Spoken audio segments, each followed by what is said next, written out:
Ayan, so isang mapagpalang gabi naman ulit sa atin mga kawaywab at maging sa lahat ng nakikinig at nanonood ng ating youth fellowship or maging sa YouTube channel natin. Uh, can we first congratulate ourselves kasi maring iba sa atin pagod sa maghapon, iba sa atin may mga problemang pinagdadaanan, iba sa atin siguro, lalo na sa tayong mga estudyante, may mga iniisip kung paano natin tatapusin yung sandamakmak na modules or kaya yung iba sa atin is may mga exams or may mga test na pinaghahandaan this week. Pero i-congratulate po natin yung sarili natin kasi nagawa po natin i-set aside ang mga yon para lang makapakinig ng salita ng Diyos sa gabing ito. At promise po sa atin ng Lord sa gabing ito ay ang mga kapaguran po natin, papalitan niya po ito ng kalakasan at ng kapahingahan. Amen po ba? And at the end of the day, masasambit na lang po natin, makikita natin na God is good. Amen po ba? So, ang pag-uusapan po natin sa gabing ito ay pinamagatan kong our constant companion. Amen po ba? So, ang scripture po natin ay matatagpuan sa Romans chapter 8 verses 26 to 27. Basahin ko na lang po sa Tagalog. Gayon din naman, tinutulungan tayo ng Espiritu sa ating kahinaan. Hindi tayo marunong manalangin ng wasto, kaya't ang Espiritu ang dumaraing para sa atin sa paraang hindi natin kayang sambitin. At ang Diyos na siyang nakakasaliksik ng puso ng tao, ang siyang nakakaalam kung ano ang kalooban ng Espiritu. Sapagkat ang Espiritu ang namamagitan para sa mga hinirang ayon sa kalooban ng Diyos. Last week po ay na-share po ni Ate Joanna ang patungkol sa friendship. At nasabi niya din po doon na friend is one who knows you and loves you. Talagang ito pong tinatawag nating constant companion na mahal na mahal niya po tayo at kilalang kilala niya po tayo, di ba? Napakapalad po natin kasi meron tayong isang kaibigan na kung saan ay laging nakabantay sa atin 24/7, di ba? Do minsan nafe-feel natin na lonely tayo, naisip sa isip natin nag-iisa tayo, pero hindi po pala. Dahil meron po tayong kaibigan na kung saan laging nasa tabi natin at hindi na po tayo iniiwan at pinapabayaan. So, sino nga po pa itong constant companion na tinatawag natin? It is the Holy Spirit, di ba? Napakahalaga po na magkaroon po tayo ng relationship with the Holy Spirit, di ba? Napakahalaga po na malapit tayo sa Kanya. At napakahalaga din po na lagi nating pinakikinggan ang Kanyang boses, ang Kanyang leading sa atin. Dahil it is our deep connection to God sa mundong ito. And like any other relationship po, and like any other friendship, ay it takes time po na ma-develop ang true friendship with the Spirit. So, ngayong gabing ito po ay let's grow a little bit closer to the Spirit in friendship, no? At salvation, we are given the gift of God. It is the Spirit of Christ na nananahan sa bawat isa sa atin. Sabi nga po niya sa Ephesians chapter 1 verses 13 to 14, kayo man ay naging bayan ng Diyos matapos niyong marinig ang salita ng katotohanan, ang magandang balita na nagdudulot ng kaligtasan. Sumampalataya kayo kay Kristo, kaya't ipinagkaloob niya sa inyo ang Espiritu Santo na ipinangako ng Diyos bilang tatak ng pagkahirang sa inyo. Ang Espiritu ang katibayan na makakamit natin ang mga pangako ng Diyos para sa atin hanggang sa makamtan natin ang lubos na kaligtasan. Purihin natin ang Kanyang kaluwalhatian. No? Sa pananahan po pala ng Holy Spirit sa atin, mas lumalalim po ang friendship natin sa Lord. No? Siya rin po, tulad ng ibang mga kaibigan, no? Siya rin po gustong-gusto niya na naglalaan po tayo ng oras natin para makausap siya. He longs for you to know how he feels. Gusto niya rin po na malaman, na alamin din po natin kung ano yung nasa isip niya, ano po yung naramdaman niya. ang napakalaga po ay alam niya po what is the best for us. Kung may mga problema tayo, alam niya po, isasabihin niya po yung the best advice sa atin. Kasi po, kilalang kilala niya tayo, di ba? Siya yung kaibigan na kung saan hindi po natin kayang magsikreto. Hindi natin kayang magsinungaling. Kasi lahat ng detalye, bawat detalye ay alam niya. Diba? Bawat detalye natin, alam niya. Kung anong nasa laman ng isip natin, alam niya. Kung anong laman ng puso natin, alam niya. The scripture teaches us a lot about this character of the Spirit. Sabi niya sa Acts chapter 13 verse 2, at nang sila'y nagsisipaglingkod sa Panginoon at nag-aayuno, ay sinabi ng Espiritu Santo, ibukod ninyo sa akin si Bernabe at si Saulo sa gawaing itinawag ko sa kanila. So, nangusap po pala ang Lord sa pamamagitan ng Holy Spirit sa atin, no? Kaya pala, may mga sitwasyon na kung saan may para bumubulong sa atin.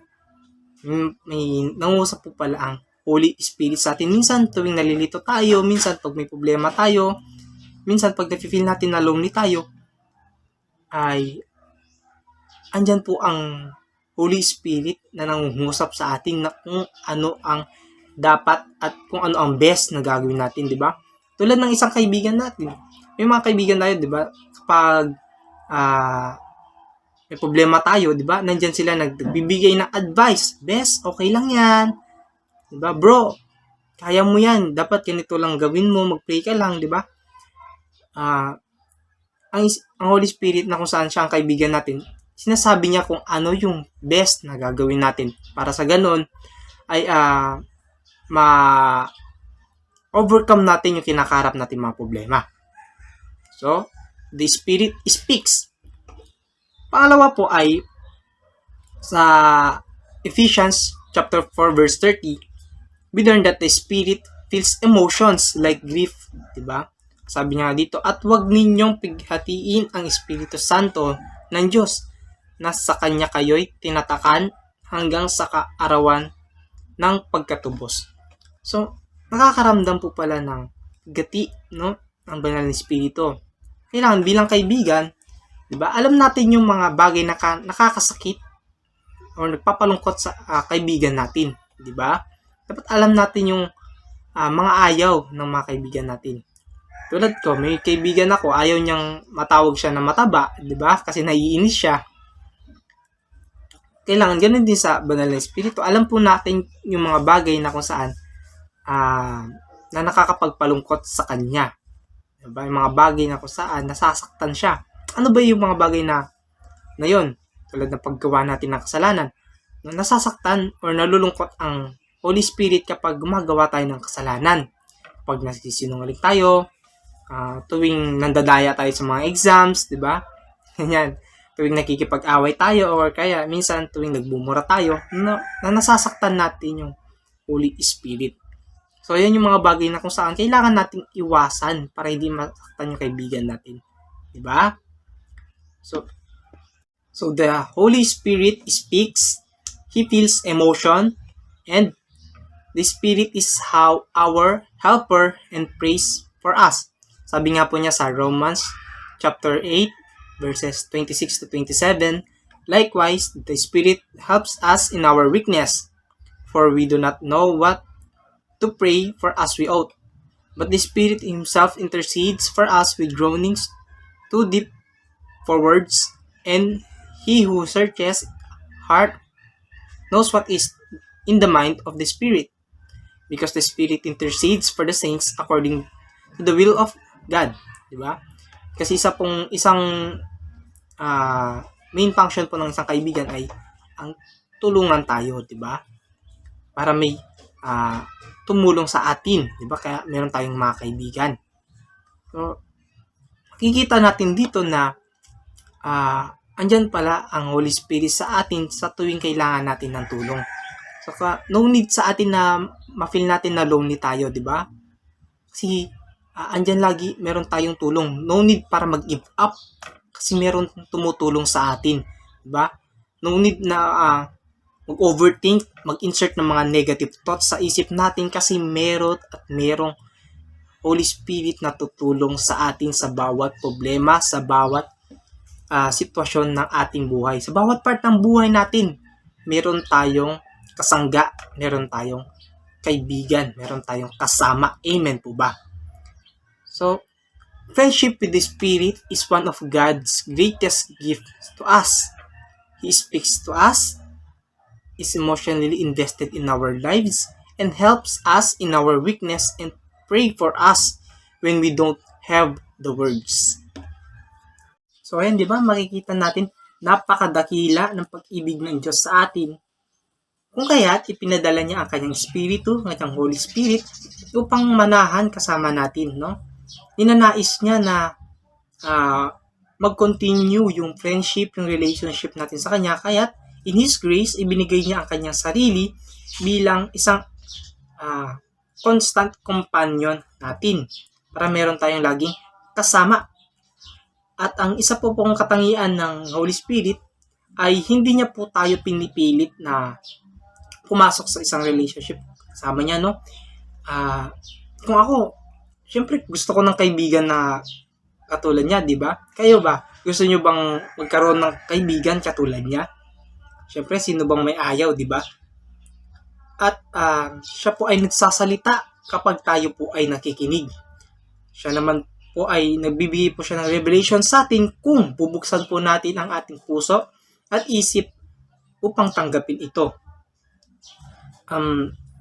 Pinangungunahan niya po tayo kung hihilingin po natin ang kanyang patnubay. At ang Espiritu po ng Diyos, ang Holy Spirit po, ay makapangyarihan. Pero puno-puno rin po siya ng humility o pagpapakumbaba. No? At kung hilingin din po natin na magkaroon po tayo ng deeper friendship, deeper relationships with the Holy Spirit, ay makikita po natin na He will and He is the best friend you have ever known. Alam naman po natin na sa anumang uri ng relasyon, sa anumang uri ng friendship, ay napakahalaga po ng tinatawag natin na communication. Diba? Kasi through communication, mas lumalalim po ang pagkakilala natin sa isang tao, sa isang kaibigan. No? And as Christians, we need to take time in prayer to get to know the Holy Spirit like a friend. Sa ating mga kaibigan din. Mas lumalalim, mas nakikilala natin ang ating mga kaibigan kapag madalas natin silang kinakausap. And as we give our quality time in prayer, nalalaman po natin yung personality ng Holy Spirit, di ba? Kasi He has dislikes, He has likes, di ba? He feels, He thinks, He enjoys, He suffers, and He desires. Ano po? Gustong-gusto po ng Holy Spirit na nakakausap tayo, di ba? Yun yung dinanais niya, yun yung desire niya, di ba? Mas mapalapit tayo sa Kanya. And tayo po ba? Gustong-gusto rin po ba natin siyang kausap? Andun po ba yung same desire sa puso natin? No? So, ayun po kapatid, no? Let's practice na magkaroon po tayo ng quality time. Kasi po, minsan, gabi na nga lang tayo nagpe-pray. Minsan, binibilisan pa natin yung prayer natin sa ganun makatulog na tayo agad. No? And if we give our quality time in prayer, we achieve new levels of friendship with the Spirit of God. And we can communicate through prayer. And in our prayer, we should ask the Holy Spirit to reveal His nearness and closeness to you. No, ipanalangin natin na, Lord, gusto ko pong mas mapalapit pa sa iyo, Lord. Gusto kong mas makilala pa kita. Gusto kong mas lumalim pa ang pagkakakilala ko sa iyo. Diba? We should take time to acknowledge His presence. No? Na-acknowledge ba natin ang presensya ng Lord sa ating buhay, sa ating mga panalangin? No? We should pray that God would help us to be more aware of His presence. Because awareness of God's presence or acknowledging God's presence would give us hearts that would serve Him and love Him. No? Acknowledging God's presence, He will give us peace, love in our hearts and mind. Ano pa? Pag ina-acknowledge po pala natin ang presensya ng Lord sa ating mga buhay, na-acknowledge natin or aware tayo na laging nakabantay, nakatingin sa atin, no? Ang Holy Spirit, it will keep us from sin. Sasabihin natin sa sarili natin, ay, kailangan hindi ko to gawin. Kasi pag ginawa ko to, ay masasaktan ko yung Holy Spirit. Ayaw ko pa naman na nasasaktan yung kaibigan ko. Diba? Parang ganun. So, it will keep us from sin. Ano pa? It will keep us sensitive. Sensitive saan? Sensitive na for us to guard our thoughts, our words, and our behaviors. Ano pa? Pag ina-acknowledge pala natin ang presensya ng Lord, it will keep us secure. Secure from what? Secure from danger, secure from anxiety, and even suicidal thoughts. Kasi po, sa mga panahon ngayon, di ba, kapag wala kang Kristo sa buhay, talagang talo ka. Madadala ka talaga sa mga problema, sa bawat alon ng problema sa buhay. Di ba? Kung wala ang Holy Spirit na nananahan sa atin, siguro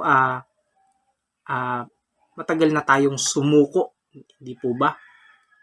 And ito pa, kapag ina-acknowledge natin ang presensya ng Lord, it will keep us strong, di ba? It will keep us faithful, no? Hindi tayo basta-basta natatalo, hindi tayo basta-basta matatalo ng kaaway. Amen po ba? And it will keep us to serve faithfully in the Lord. Amen po ba? And pangalawa po, in our prayer, we should give thanks to the Spirit, to the Holy Spirit for who He is. Amen ba? Kailangan pasalamatan natin. Kailangan pala pasalamatan natin siya. Thank Him for His presence in our life. Thank Him for His desire to speak to us, to lead us, to help us, and pray for us, di ba? Para sa atin, pag sa mga kaibigan natin, ay pinasasalamatan natin sila. Di ba? Ganun, bro, thank you, sis, thank you, best, thank you, ha? Diba, ganun. Parang sa atin din, di ba? Pag yung kaibigan naman natin ang nagpapasalamat sa atin, di ba tuwang-tuwa yung mga puso natin? Di ba? Kasi aware tayo, alam natin, ay, na-appreciate ka pala nila, di ba? Nalalaman natin, ay, akala ko, baliwala lang sa kanila yung tulong ko, ganyan, di ba? Pero kapag nagpapasalamat yung mga kaibigan natin sa atin, ay nalalaman natin na hindi pala walang kwenta yung mga ginawa mo para sa kanila. Di ba? Na-appreciate pala nila. Ganun din sa Holy Spirit. Di ba? Kailangan mag-thank you din tayo sa kanya. Magpasalamat din tayo. Amen po ba? So kapatid, kailan po yung huling beses na pinasalamatan natin siya? No? Kailan po?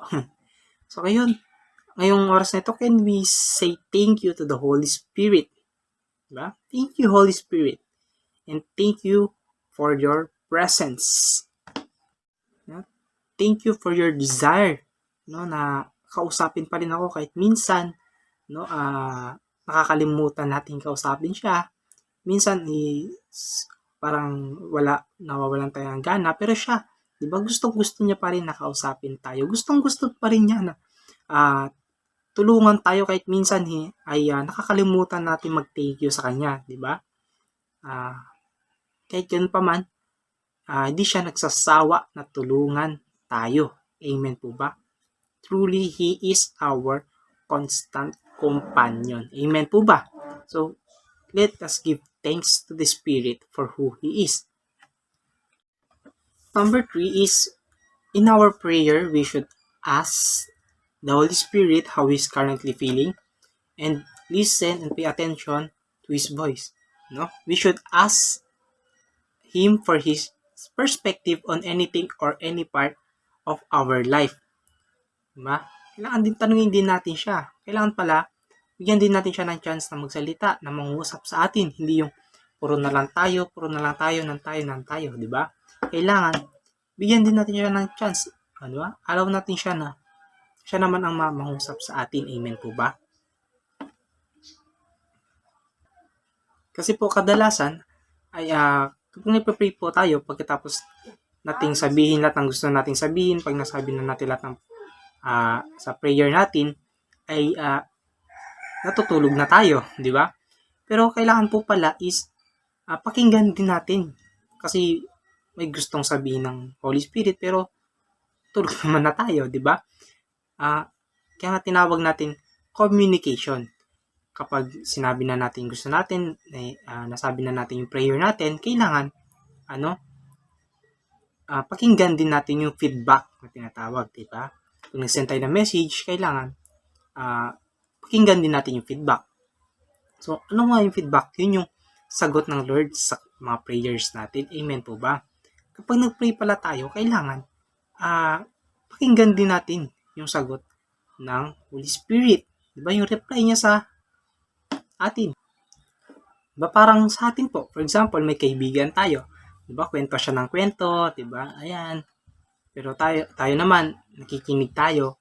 Pero kapag gusto na nating ibigay yung parang opinion sa atin, gusto naman natin tayo ang magkwento, di ba?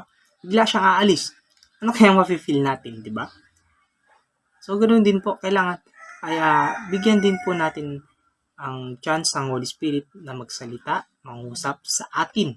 Amen po ba? Kasi sa pangungusap niya ay andun po, nagbibigay siya ng mga revelations, nag-a-advise siya sa atin kung ano yung pinaka-the best na pwede nating gawin. Amen po ba? Kaya po, marami po tayong natututunan kapag inaalaw natin na mangusap sa atin ang Holy Spirit. Amen po ba?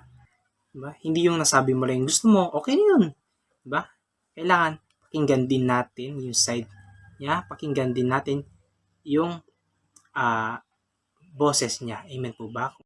Kailangan po, hindi lang po tayo yung salita ng salita. Kailangan marunong din tayong makinig. Kasi po kapag when we listen to His voice, natatanggap po natin yung wisdom and knowledge na nagpumula sa Lord. At di ba? Una, ask the Holy Spirit to reveal His nearness to you and take time to acknowledge His presence. Pangalawa, give thanks to the Spirit for who He is and thank Him for His presence. Number 3 is ask the Spirit how He's currently feeling and ask for His perspective and listen and pay attention to His voice. And po, ang conclusion ko po, it is the Holy Spirit who convicts us of sin. He reveals us the truth of the Scripture. He gives us understanding of the Word of God. He gives us faith. He equips us to do the things that God wants us to do. And it is very important that as believers understand that He is a vital part of our Christian life. And He is a constant companion in the life of every single believer. So ayan mga kapatid, we should go and have friendship with the Spirit. Because like any other friendship, it develops over time. And like a new friend, we must get to know his character and personality. No? We must spend time, quality time, just talking with him, listening to him, and allowing him to work in our life. Diba? We must allow him to work in our hearts and mind because he is an incredible gift given to you, given to us. He is our gateway to experience the wonderful things, the amazing things that God has prepared in each one of us. We must walk in relationship with Him, follow His guidance, and make a new best friend in the Holy Spirit. Muli, isang mapagpalang gabi mga kawaywab, and Shalom.